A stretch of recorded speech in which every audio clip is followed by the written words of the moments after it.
বাড়ির পাশে কত আবর্জনাই তো পড়ে থাকে, তার মধ্যে একটা হলো কচুর শাক।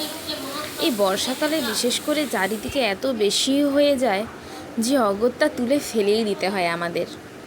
এই কচুর শাকের দিয়েই একটা সুন্দর রেসিপি আজ আপনাদের কাছে শেয়ার করতে যাচ্ছি। এটা খেতেও যেমন সুন্দর, এর গুণাবলীও আছে বেশ। তার সাথে সাথে কচুর শাক বানাতে সেইভাবে কোনো নামি দামি মশলা বা কোনো কিছুই প্রয়োজন হয় না।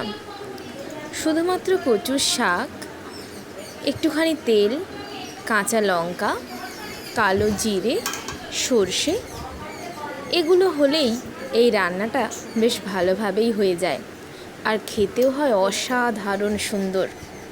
যারা যারা খেয়েছেন তারা নিশ্চয়ই জানেন।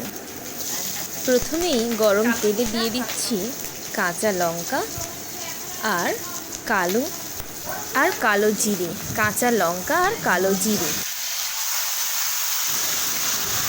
এরপর এর সাথে সিদ্ধ করে রাখা যে কচুর শাকগুলো দিয়ে দিলাম।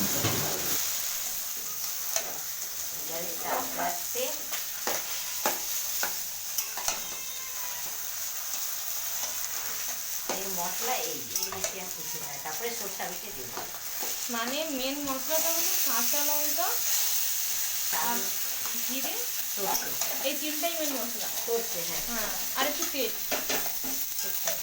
তাহলে তো এখন যে আদা রসুনের দাম বাড়ছে আর পেঁয়াজের, এটা অনেক ভালো খাওয়া। এদিকে ছোট্ট ইলিশ মাছ এনেছিল, সেটা ভাজা চলছে। আর এবার মা বেটে নেবে শিলে সর্ষে। যতই যা বলুন, মিক্সির থেকে কিন্তু শিলে বাটা কোনো জিনিসের টেস্টই আলাদা হয়। তাই রান্না বান্না দেখেছি মিক্সিতে বাটা মশলার থেকে শিলে বাটা মশলাতে টেস্ট একটু বেশিই হয় যেন। ভালো গন্ধ উঠছে কিন্তু দেখো।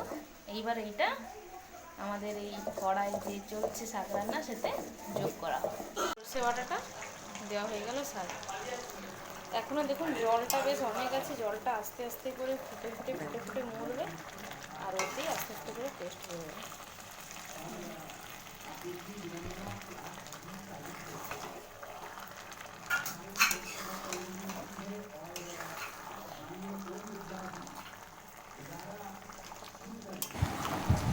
এইভাবে আস্তে আস্তে নাড়তে নাড়তে জলটা যখন মরে আসবে, মানে একদম শুকনো শুকনো হয়ে যাবে, তখনই রেডি হয়ে যাবে আমাদের এই কচুর শাকের রান্না। তাহলে আরও একবার বলি, বেশি কিছু কিন্তু লাগে না, খুব সামান্য উপকরণ দিয়েই তৈরি হয় এই কচু শাক। যখন এই রকম একেবারে শুকনো শুকনো হয়ে যাবে, তখন আপনারা আপনাদের স্বাদ মতো একটু চিনি আর সরষের তেল দিয়ে নামিয়ে নিলেই হয়ে যাবে রান্না কমপ্লিট।